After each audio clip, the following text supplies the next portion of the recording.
ফাঁসি ফাঁসি চাই, ফাঁসি ফাঁসি ফাঁসি চাই। 72 ঘন্টার ভিতরে তাকে গ্রেফতার করে ফাঁসির মঞ্চে ঝুলাইতে হবে, অন্যথায় যদি কোনো নয় সই করা হয় মুসলমান বসে থাকবে না,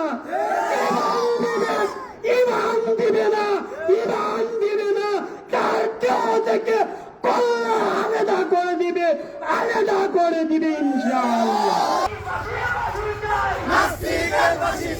মাইকেল মনির নামে সেই বেঈমান, এই খবরটা শোনার পরে আর স্থির থাকতে পারলাম না। আজকে যখন আপনাদের এই সমাবেশের খবরটা পাইলাম, শুধু ব্রাহ্মণবাড়িয়া থেকে আপনাদের পর্যন্ত এসেছি, এটা আপনাদের মহাব্বত নয়, আপনারা যারা এখানে একত্রিত হয়েছেন এটা কারো ব্যক্তিগত মহাব্বত নয়, এটা আমাদের কোরআনের ইজ্জত, এটা আমাদের ইসলামের ইজ্জত, এটা আমাদের ইমানি দায়িত্ব। কথা বলেন ঠিক কিনা? সরকার বাহাদুরকে বলতে চাই, আজকে শুধু গোকর্ণঘাটে হয়েছে, যদি প্রয়োজন হয় মুসলমান হিসাবে নিজের তাজা রক্ত দিয়ে, জান দিয়ে, মাল দিয়ে ওই বেঈমানের শাস্তি যদি আমাদের নিজেরাই দিতে হয় তাহলে আমরা দিতে প্রস্তুত। আমাদের জীবনের পরোয়া করি না, করি না, করি না। কথা বলেন ঠিক কিনা? কর্তৃক মনে আল্লাহ আল্লাহ রসুলের সামনে যে কুরুচিপূর্ণ বক্তব্য প্রদান করেছে, এটা শুধু একটা অপরাধ নয়, বরং এটা প্রতিটি মুমিনের হৃদয়ের গভীরে আঘাত করেছে। কথা বলেন ঠিক কিনা?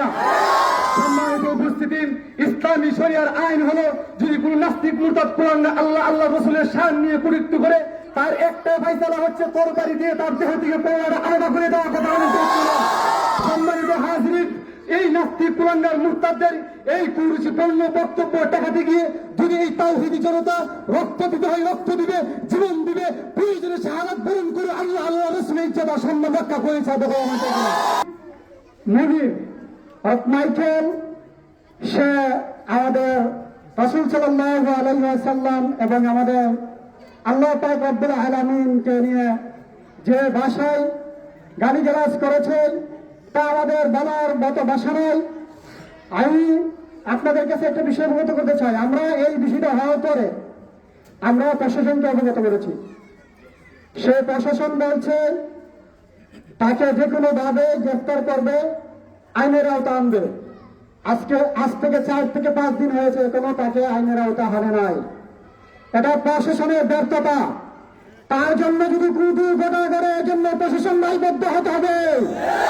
আমরা এখন বলতে চাই, প্রশাসন আপনার অনতি বিলম্বে তাকে গ্রেফতার করে তার সর্বোচ্চ শাস্তি ফাঁসি দিয়ে সারা বাংলাদেশ, সারা বিশ্বের মুসলমানের কলজা টান্না করেন। বহুত কলঙ্ক হইতেছে।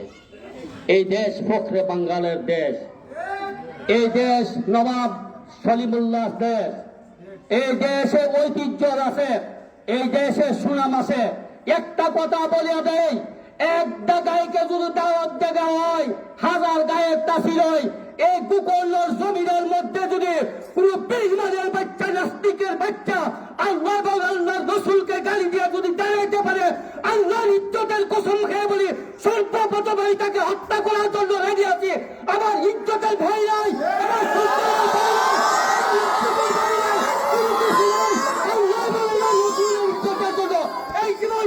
করতে রাজি আছি। পরিশেষ একটা কথা বলে যায়, যদি এই গ্রাম থেকে আল্লাহ এবং আল্লাহ রাসূলের ইজ্জতের ব্যাপারে কোনো কথা বাইরে হয়, এবলা যেই হোক, আমার সন্তানও যদি হয়, আমি তাকে তার জিহ্বা টানটা বাই করতে দ্বিধাবোধ করবো না ইনশাআল্লাহ। তার দেহ থেকে মাথা আলাদা করতে দ্বিধাবোধ করবো না।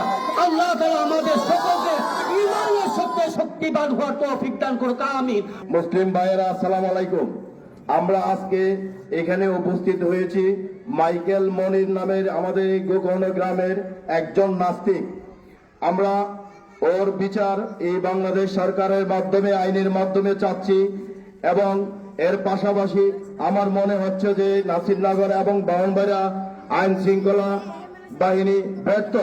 যদি না হয়, আজকে 3 দিন হয়েছে এই নাস্তিক কুলাঙ্গারকে এখন পর্যন্ত তারা আইনের আওতায় আনেনি। কিন্তু আমরা চাই আমাদের আইনানুগভাবেই চলুক, যদি ওনারা ব্যর্থ হয় আমরা মুসলিমরা ঘরে বসে থাকবো না। আপনারা আমাদেরকে বাধ্য করিয়েন না আইন নিজের হাতে তুলে নিতে। আর যদি আপনারা বাধ্য করেন, ইনশাআল্লাহ এই বাংলাদেশের মুসলমানরা আইন নিজের হাতে নিতে একটু পিছপা হবে না। আমরা আজকের এই সমাবেশ থেকে এই নাসিরনগর উপজেলা প্রশাসনকে স্পষ্টভাবে একটি বার্তা পৌঁছে দিতে চাই মিডিয়ার মাধ্যমে, আগামী 72 ঘন্টার ভিতরে যদি এই নাস্তিককে বিচারের আওতায় না আনা